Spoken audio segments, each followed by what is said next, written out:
Lou back again.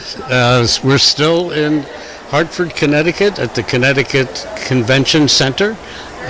We are speaking with members and exhibitors for the WIM conference, the annual conference, and WIM means Women in Manufacturing. And I'm here with Jonna Gerken, who is a manager of a major program chief manufacturing engineering team. How badly did I do this? Oh, that's okay. That's okay. Tell us a little bit about yourself, Jonna. Thanks, Lou. That's okay. Yes, I'm a manager of one of our manufacturing engineering groups at Pratt & Whitney, Connecticut. Mm-hmm. Our group leads the program chief manufacturing engineers. So each of our engine programs has a chief manufacturing engineer whose responsibility is to ensure the manufacturing readiness for all of our parts in an engine. Mm-hmm. Because you have to build an engine with every part in it, and they all have to be able to be made with quality, cost, and delivery concerns. Right. As we always talk about in manufacturing. So we can't leave any part behind. So how did you get into this? It's interesting. I've been in the manufacturing industry my entire career, not always at the same company and not always in different roles. So this is actually, in the last year or so, I've kind of come back to manufacturing after being in our engineering organization for a little over 10 years. Mm-hmm. So I've been on both sides, so now it's great because I understand what it takes to design the parts as well as what it takes to make the parts. So while we're being that this is women in manufacturing, how many women are in similar positions like this at Pratt & Whitney Aircraft? So of course I'd have to say not enough. Of course. There's never enough. And actually over the last few years we've seen a lot of increase in the women in manufacturing positions. We've made a concerted effort. The company has made a concerted effort to make sure women are not overlooked, are considered for positions, are promoted through managers. And a little bit oddly, maybe, and not so much, is our group right now, of the 5 managers in our immediate group, 4 of us are women. So you're taking away men's jobs. I'd like to say we're evening out the playing field after so many years. That's impressive, and as it should be. And it'll certainly help manufacturing in general, right, in terms of skill gap and people retiring. And I heard the number recently, it's 10,000 people a day are retiring in this country. That's hard to replace. Absolutely. On a month-over-month basis. So you're also president of the Society of Women Engineers, which is an international organization of about 40,000 members, promoting women in engineering and encouraging girls to pursue careers in engineering and technology. That's 40,000. Yep. Maybe we'll have to go to one of their events. You are welcome. Anytime. Anytime. This October in Austin, Texas. If Austin is out of water. Yeah, well, that's what we're hoping for. Well, maybe we'll talk about this off air later. So the Pratt & Whitney has become serious about bringing women to the forefront in manufacturing, as it should be, and many companies throughout the United States are doing the same exact thing. But in totality, does a company like Pratt & Whitney have skill gap issues like many other companies are having today? Absolutely, absolutely.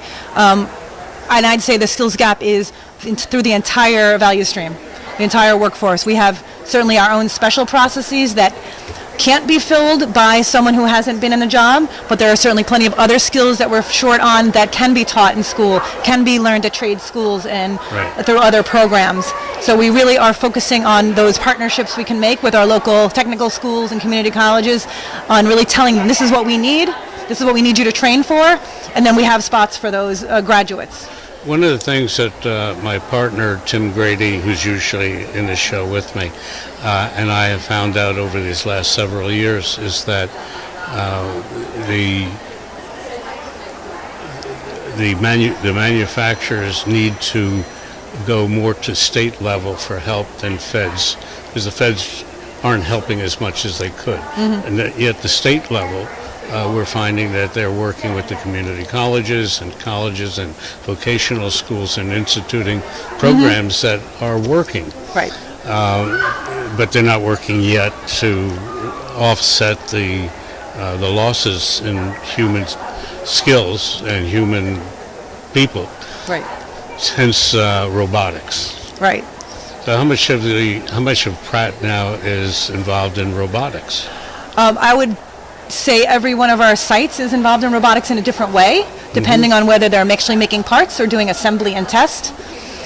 We are partnering through all of our sites with the schools that are appropriate for those skills. Right. And we are embracing robotics and technology because in our minds it's not the robot. The robot is not taking away a job. It's creating new jobs. It's creating more jobs. Right. It's helping us maintain a level of excellence and a level of production that we can't do right now. We have an unprecedented amount of orders in our company right now that we couldn't even physically hire enough people to do it. So Sure. we need the robotics, we need the automation, we need the automated assembly lines, which some of the members were able to tour yesterday, our brand new automated assembly line, and you can get by with less people, but they have to be the right skills. Sure. You still need the skills to run the machines, to understand what is good and what is bad, and when to hit the stop button. Do you know the term cobots? Cobots? No, I had not heard that. Yeah, cobots. Cobots is a robot of a different ilk. They're robots that can work in an environment with human beings. Okay. They've got thousands upon thousands of sensors that can sense when somebody is around and avoid collisions, avoid running them over, avoid squeezing their arm and breaking Right. it off. So that's the new term, cobots. Interesting. So that they don't have to work in Cages, which is what we have most of ours enclosed. So now Right. the new one is cobot. Right. So you got something up on your people. your coworkers. Well, and in actuality, it's also helped us from a H&S standpoint. A lot of the processes where we're doing, when you had humans involved, were dangerous. Sure. And so now we have a robot do some of our more dangerous functions. A lot of our coatings, which make a lot of small particulates. Right. We can encase it, and we can have the robot run the part, and a human being doesn't have to be exposed to that. Sure. And that's been a great Sure. benefit. Yeah, we saw that type of equipment last year at the FMA Fab Tech Yes, show. absolutely. And they showed, all this type of equipment. And you were also mentioning a few moments ago off air about the virtual 3D. Yes. And we saw it at the Fab Tech Yep. show. What was it that you saw? So yeah, the American Crane Company brought in a simulator to pretend you're a crane operator. And as someone who doesn't operate cranes, it was actually pretty interesting and difficult. Yeah. And you get to move the crane and try to pick up a box. Right? And you understand physics plays a lot of it, how much you're going to swing the crane. And once that arm comes down, the hook comes down, you have very little control over where that goes. We're going to be interviewing Karen Norheim tomorrow. I'm glad you told me about this. Yes. Maybe we'll do it over there and But operate yes, it. it was not only fun to do, but fun to watch other folks trying to do. Yeah, and make mistakes. And well, learn from each other. That's true. So, what is it that you're doing with the Society of Women Engineers? You say there's 40,000 members, which I would like to know more about at some point. Absolutely. I did make a mistake earlier today. I was giving out business cards, and I gave out my hotel key instead. Oh no. And I hope my wife's not listening. Purely accidental. Yeah, absolutely. Purely Absolutely. accidental. So, how long have you been with Pratt? I've been with Pratt 17 years. Oh, for some reason I thought it was only a year or two. No. 17 years. Yeah. What did you do, start when you were 7 or 8 I years wish. old? I wish. No. I actually moved to Pratt. I spent several years over at Colt Firearms. Right, Yes, over right. in West Hartford, Connecticut. Yep, And then moved to Pratt a couple of years after I graduated. Oh, very good. Yeah. Very good. Okay. I think that I'd like to hear more about your organization, and I appreciate your sitting down with us for a few minutes, telling us about your experiences.